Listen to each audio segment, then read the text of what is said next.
राधे राधे दोस्तों, आपका स्वागत है हमारे चैनल आस्था डायरी ब्लॉग में।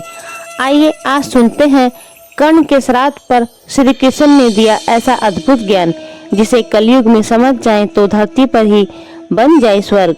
महाभारत कथा अनुसार कर्ण के 10 पुत्र थे, लेकिन 9 पुत्र कुरुक्षेत्र युद्ध में मारे गए थे, जबकि कर्ण का एक पुत्र वृषकेतु जीवित था। कर्ण की मृत्यु के बाद श्री कृष्ण ने युधिष्ठिर, अर्जुन सहित 5 पांडवों से युद्ध में मारे गए योद्धाओं का तर्पण कराया था, जिससे उनकी आत्मा को शांति मिल सके। कर्ण के श्राद्ध के समय श्री कृष्ण ने एक ऐसा अद्भुत रहस्य बताया जो आज कलयुग में भी बहुत महत्व रखता है।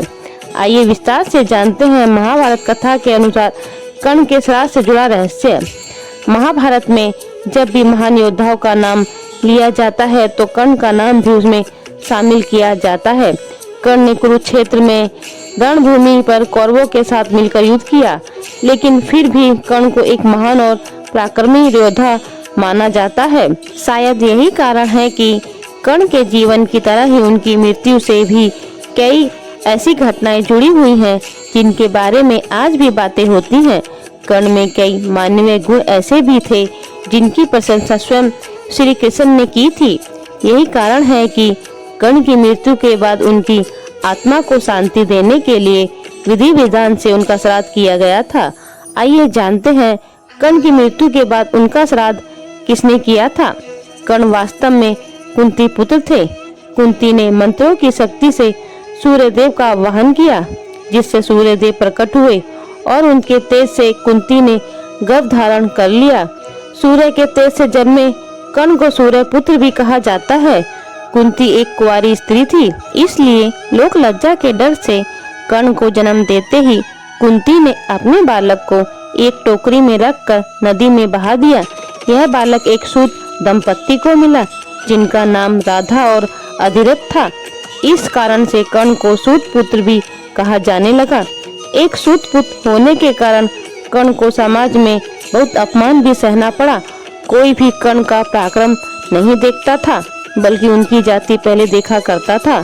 महाभारत युद्ध के पूर्व जब श्री कृष्ण ने कर्ण से प्रश्न किया कि वे इतने पराक्रमी और निडर होकर भी दुर्योधन का साथ क्यों दे रहे हैं, तो श्री कृष्ण से कर्ण ने विनम्रता पूर्वक कहा, दुर्योधन मेरे लिए एक ऐसा मित्र है जिसने मुझे हर तरह से स्वीकार किया है।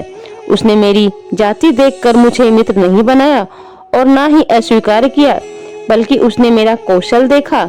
उसे पता है कि मैं सबसे पहले एक योद्धा हूँ, इसलिए उसने हमेशा ही मुझे एक योद्धा और एक मित्र की तरह सम्मान और प्रेम दिया। दूसरी तरफ मेरी जाति के कारण मेरी प्रतिभा को कोई देख न सका, इसलिए युद्ध में पराजय मिले या फिर मृत्यु, मैं केवल दुर्योधन का ही साथ दूंगा।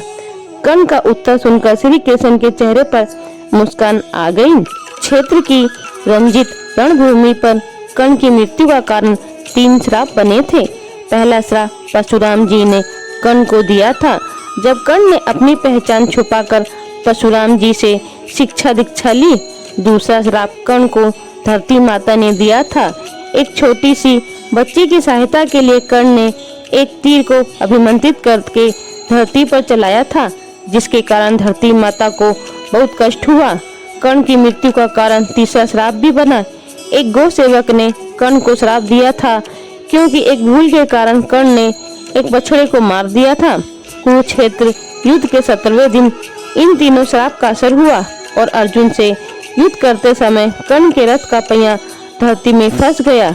कर्ण पहिए को निकालने के लिए जैसे ही रथ के नीचे गए तो अर्जुन ने निहत्थे कर्ण पर तीर से वार करके कर्ण को मृत्यु के घाट उतार दिया।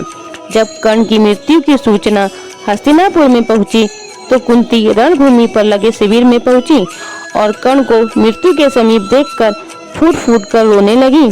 कुंती को इस तरह रोता देखकर जब युधिष्ठिर ने इसका कारण पूछा तो श्री कृष्ण के कहने पर कुंती ने युधिष्ठिर सहित सभी पांडवों को कर्ण के जन्म की कथा सुना दी। पांडवों को यह सुनकर बड़ा दुख हुआ कि वे इस सत्य को नहीं जानते थे कि कर्ण उनका ही भाई है। तब श्री कृष्ण ने पांडवों को बताया कि कुछ समय पूर्व कुंती ने कर्ण को यह सत्य बताकर उनसे वचन लिया था कि वे उनके किसी भी पुत्र को हानि नहीं पहुंचाएंगे। युधिष्ठिर इस कारण कुंती से बहुत नाराज हुए। जब महाभारत का युद्ध समाप्त हो गया तो श्री कृष्ण के कहने पर धर्मराज युधिष्ठिर सहित बाकी पांडवों ने युद्ध स्थल पर मारे गए योद्धाओं की आत्मा की शांति के लिए विधि विधान के साथ तर्पण किया।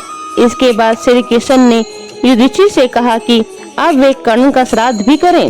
युधिष्ठिर ने कहा कि कर्ण का श्राद्ध करने के लिए कर्ण का एक पुत्र वृषकेतु शेष है। तब श्री कृष्ण ने कहा कि हे धर्मराज, आप साक्षात यमराज के अंश हैं। ऐसे में आपके हाथों से कर्ण का श्राद्ध किए जाने पर उनकी आत्मा को पितरों के साथ स्थान मिलेगा। तभी श्री कृष्ण ने आगे कहा कि कर्ण आप सभी पांडव भाइयों में सबसे बड़े थे। ऐसे में बड़े भाई के प्रति आप सभी का कर्तव्य है कि आप सभी मिलकर उनका श्राद्ध करें, क्योंकि बड़ा भाई पिता समान होता है। इस तरह श्री कृष्ण की उपस्थिति में युधिष्ठिर सहित पांडव भाइयों ने कर्ण का श्राद्ध किया। आज कलयुग में भी इस सत्य को याद रखना चाहिए कि बड़े भाई के लिए छोटे भाई बहन बच्चे जैसे होते हैं। भाई बहन सभी की एक दूसरे के प्रति जिम्मेदारियां हैं, जिन्हें निभाने से केवल रिश्ते अच्छे रहते हैं, बल्कि इसे पुण्य भी माना गया है।